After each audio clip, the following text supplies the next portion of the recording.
Hi, today I'm with Tom Doyle today, and Tom is going to describe, as part of our business spotlight series, Tom is going to describe his business journey right from an early age, age 22, as to what he does and the kind of various companies he's been in, and what he's looking to promote now, and what he's looking to develop over the next 10 years.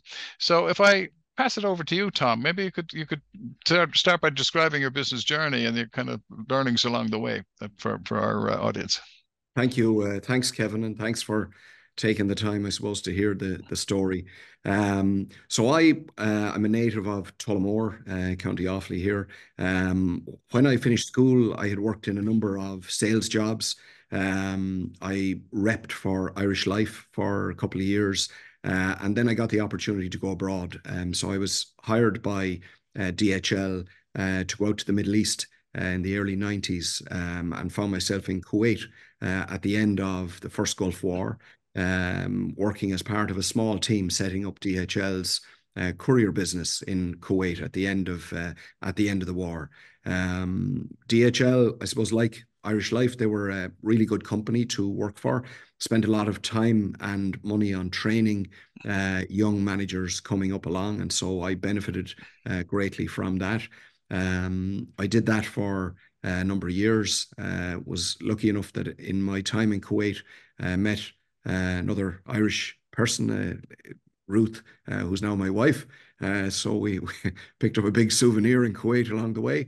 Um, Whilst in Kuwait, one of my customers was a company with strong Irish ties called Almarai, a big dairy company. A lot of people will know as Mastock, used to be known as Mastock Saudia at one point in time. But Almarai is the largest vertically integrated dairy company in the world.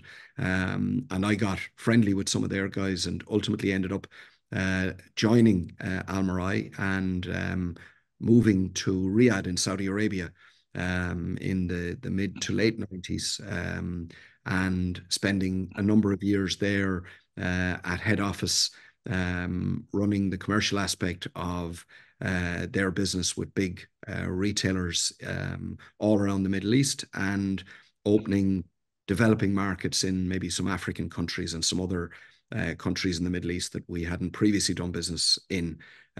So I did that for a number of years.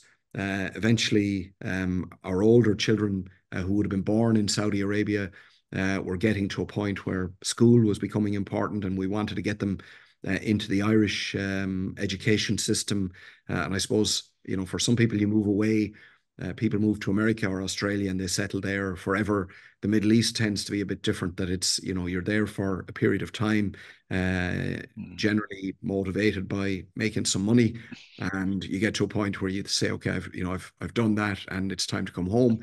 So in 2005, I was approached by somebody to talk to what was known as IAWS at the time, known today as Arista. And I ended up joining Arista in '05, returned from Saudi, went in and did a number of roles at commercial director level for them in Ireland and in the UK. By 2010, I had seen an opportunity, I suppose, combining my new experience of the premium bakery industry back in Europe with my knowledge of the retail market in the Middle East. I saw an opportunity to take premium uh, bakery goods from Europe out to the Middle East and sell them to retailers, and maybe in some way replicate the Cuisine de France model that was operating really successfully in Ireland. So I gave up my job with Arista, and I set up a business doing that with two partners. Um, it was a really tough slog, and our first break was our first really big break. I suppose you have to remember 2010 when we got into that business. The Celtic Tiger had just taken its final breath, and there wasn't a lot going on in this country. So we were focused on other markets. Our first big break came in Australia with a supermarket group out there called Coles, who are very, very large. And we began supplying them with breads and donuts and different things. and then ultimately got into gluten-free bread. So one of my partners at that time, a gentleman called Declan Gallagher, is a bit of a genius in the bakery industry. Declan had developed some recipes around gluten-free. We went selling those initially in Australia, subsequently in Canada and the US and in Ireland and in the UK. But the big markets, initially at least, were Canada, Australia, and the US. We achieved good success there. And by 2017, we had a really strong, fast-growing, debt-free, and very profitable bakery business. And we were approached by potential buyers in private equity. We talked to a number of parties. And in mid 2017, with a business that was 7 years old, scarcely really, we sold to a UK-based private equity company called Mayfair Equity Partners, and they took the majority shareholding in the business. I stayed involved, but in a steadily declining fashion over the following 2 years, up to the point where I just remained on as a board director and a very small shareholder. And I'm still on the board of that business today, about 7 years after we sold out. Having, I suppose, exited and not having much to do with my time, and a wife who didn't really want me hanging around the house all the time, looked, I looked at other opportunities. We'd gotten into property quite a bit, but that doesn't take up a lot of your time. So we looked at different opportunities, and I met with two other interesting guys, David Henderson and John Walsh. And together we came up with a plan for a baby wipes business. So we looked at baby wipes and, how could we be different, or how could we lead? I think the secret with Promise and the gluten-free business, how we led, we were very clear. We were much better in terms of taste and texture and nutritional value than anything else that was available anywhere in the world that we had found. So when you went talking to either a retail buyer or a consumer, we had a great story, and all they had to do was taste our product alongside anybody else's, and it was clear that this was better. So we needed similar points of differentiation for baby wipes. We were encouraged, I suppose, by a number of things. One, I liked the food industry always, because no matter what happened in terms of the economy, people could decide they were going to, eat differently or maybe pay a little bit less. You couldn't decide, I've no money, so I'm not going to eat anymore. You could give up your life assurance or your pension contributions, but you needed to continue to eat. And baby wipes, similarly, for as long as babies would fill their nappies, they were going to be a market for baby wipes. Oh, no. So we looked at the existing player big issues with baby wipes. Majority of baby were made either completely or partially from plastic, and these baby wipes were taken 100 years to break down. And during that time, they were playing havoc with sewer systems all over the world and creating fatbergs. So people flush a wipe down the toilet, and it goes into the sewer system. It gathers grease and fat. Some of them can be enormous. There's one that they pulled out of a sewer in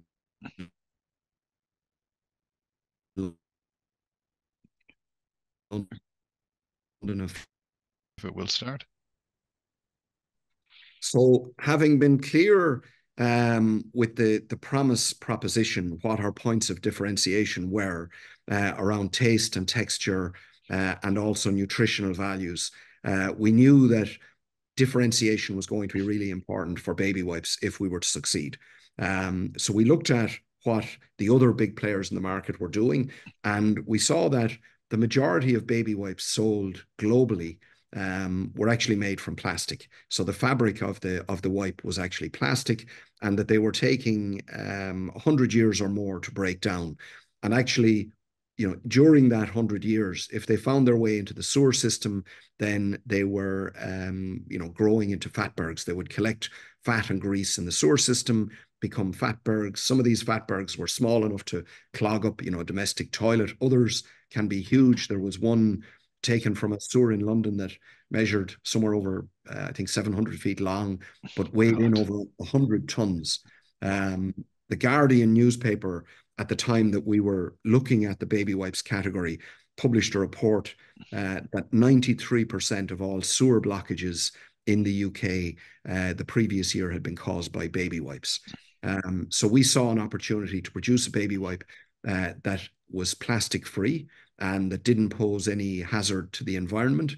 And we looked at then the other issue around baby wipes, and it was around the moisture of the wipe. So a wipe is made of two things. It's a piece of fabric, and that's imbued with some moisture.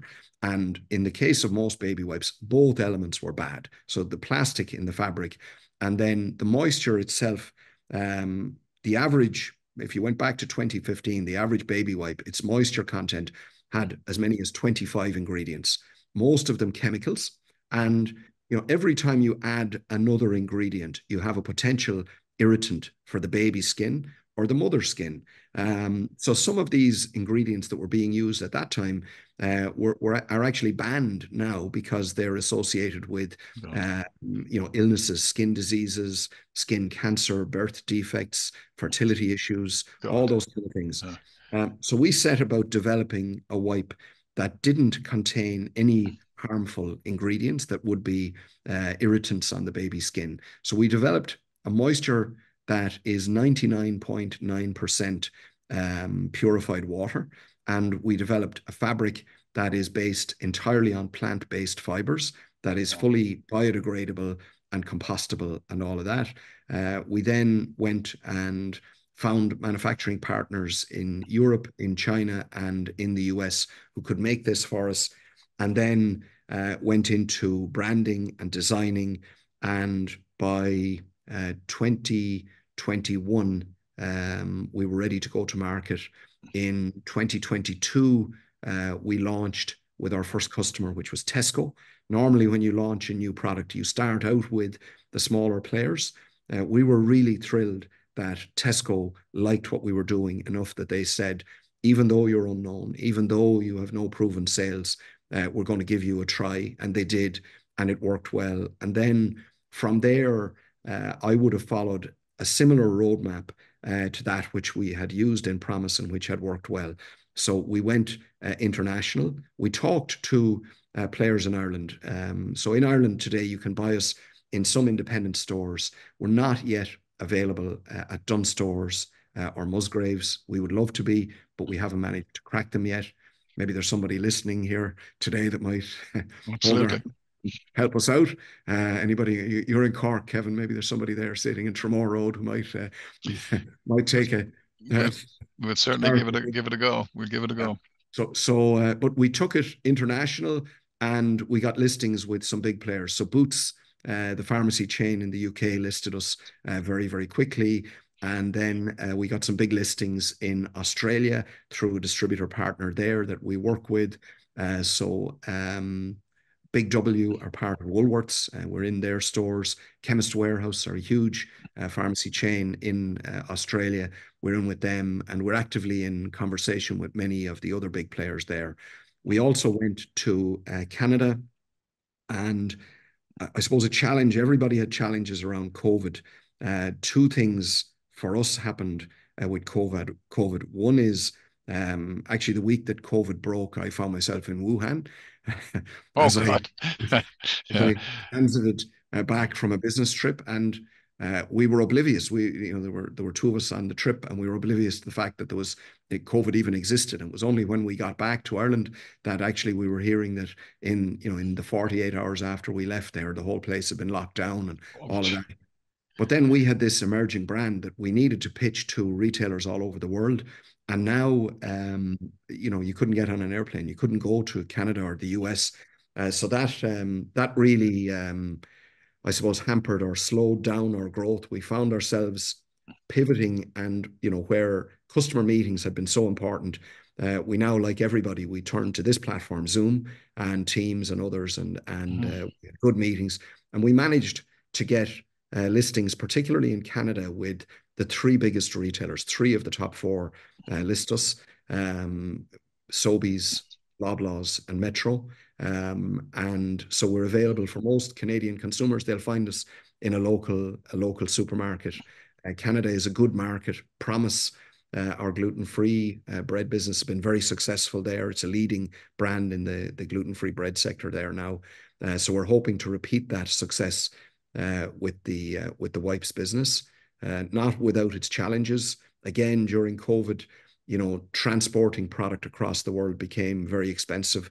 There was a shortage of shipping containers. Containers, yeah.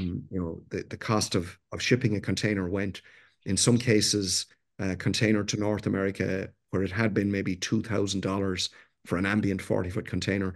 At one point, we were being quoted $33,000. Yeah, Uh, yeah. I and remember that with what my that meant, clients. Yeah, yeah. what that meant was, you were competing with Apple, who might put, I don't know, 100,000 iPhones in the back of a container. And so if if it was, even if it was 100,000, it was only $1 an iPhone. It wouldn't move the needle. Whereas $1 on a pack of baby wipes was, that was a killer for our business. So we weathered that storm. We didn't put up our prices. The other pressure that was on us was even raw materials. That face masks are made from the same fabric as baby wipes. Oh, And so wow. a lot of the producers of raw materials pivoted and began making fabric for face masks instead. So there were a lot of challenges. We weathered the storm. We came out the other side. The business is growing hugely. Canada, in particular, is a really good market for us. And the US, we're slowly making progress. We've got a listing now with Walmart most recently, which is obviously the Wow. grand prize Yeah, in that massive. market. Yeah. We've a number of other smaller ones, and so we are, yeah, we're working hard, but it's all about, kicking down doors and shoe leather and air miles and all of that to try and win business.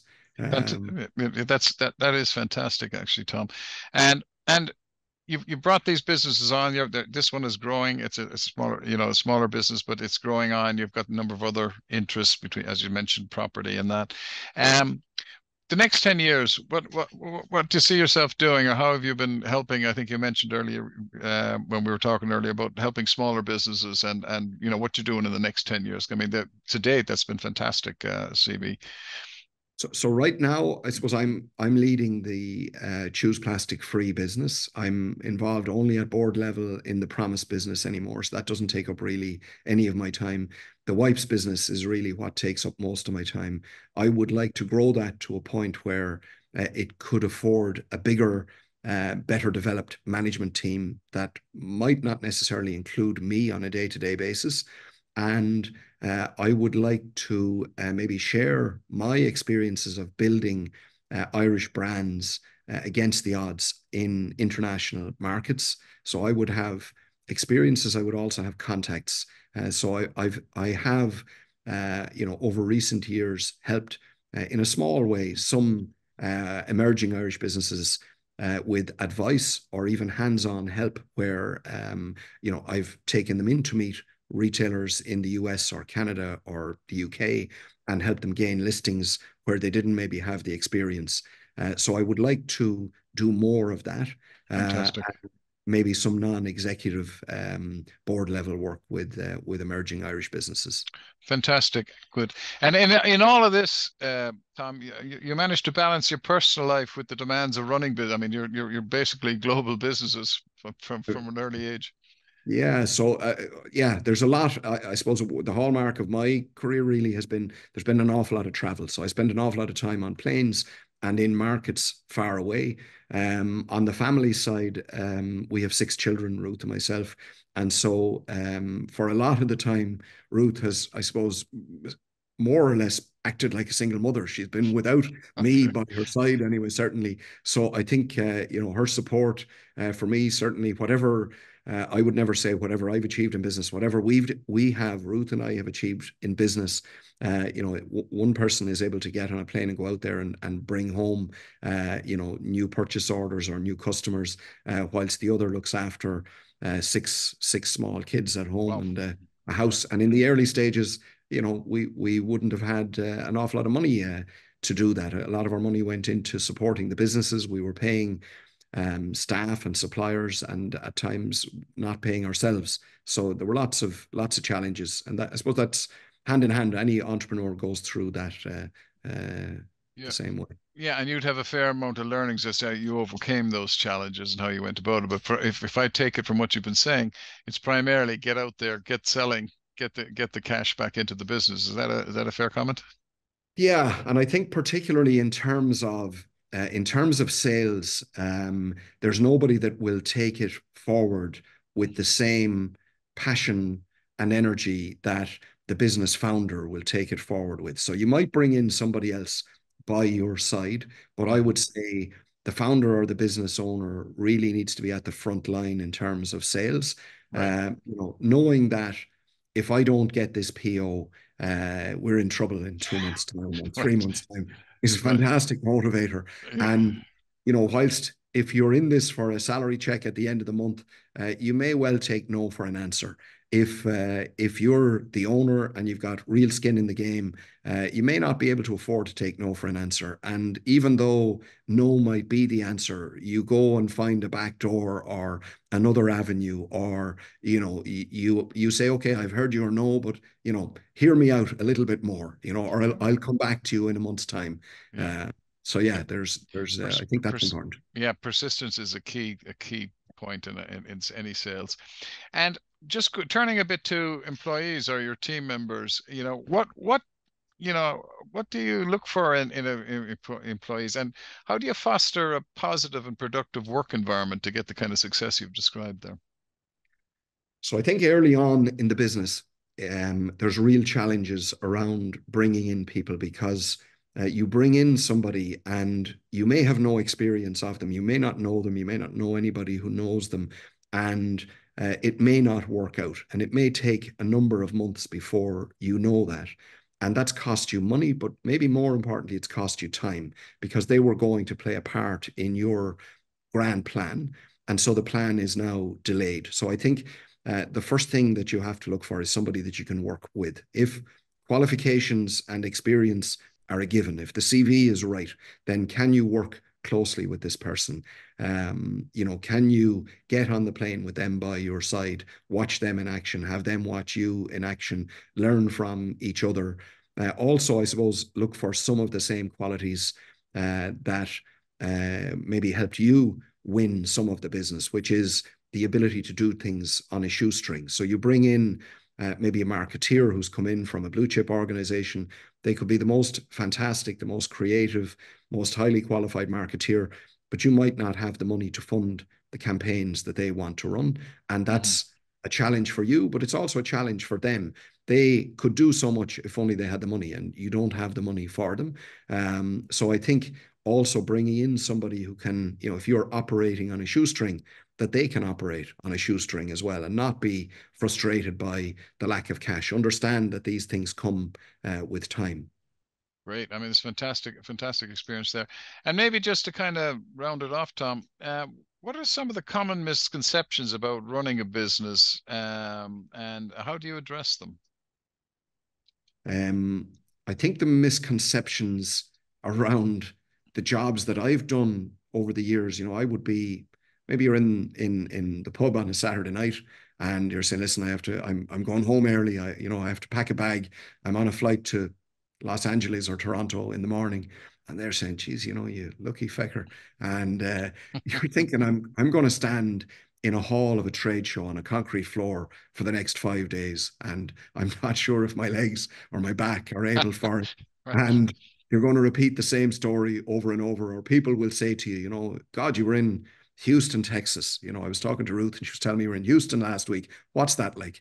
And all you saw was the airport, a cheap hotel, and the offices of a big retailer and nothing else. And so you don't have any clue. You weren't on holidays or anything like that. I think the other is, that maybe you've got a big business, successful business, and therefore it must be lucrative. And I think, really, even with our business, Promise, it was successful. It was profitable. Certainly for my part, I never experienced, having an awful lot of cash to throw around as a result of that profitability or success. until we actually sold the business. So, it was a paper exercise. The business made money, but because it was growing, it ate up the money that it was making. It went Yes, yeah, into stock or debtors or whatever. yeah. I mean, that's what they say, isn't it? Profit sales is vanity, profit is sanity, and cash That's cash flow is king. And Yeah, yeah, so that's yes, as you're growing, it sucks up cash. Absolutely, yeah. yeah. So to be able to understand that, listen, Tom, it's been great talking to you today. And I suppose just to finally, you're happy for people to contact you and maybe look for some Sure. advice or look for some help in their journey if they're Yeah, looking to export type of thing. Yeah. I've given, as I say, I've given advice to a number of Irish businesses who have an interest in maybe doing what we did, either with Promise or with the wipes business, where you take an unknown Irish brand and you put it on a global platform and try and sell to some of the biggest and the best players. And we made mistakes along the way, and not everybody has to make those mistakes. So I'd be very happy, even on a casual basis, to talk to anybody. I do it regularly, or to go hands on and help somebody who wanted to Fantastic. try and do some of what we did. Yeah, and your email address, I suppose email might be the best way to contact you in the first instance, Tom. What is that? So the easiest one is Tom at Cuisine, Cuisine hyphen, which is like a minus symbol, Hmm. Royale, Royale.net. Fantastic, Tom. Listen, that's great. I really appreciate you taking the time out and also the offer of help there to the business community. Um, it's been a great talking to you. Thanks, Kevin. Pleasure.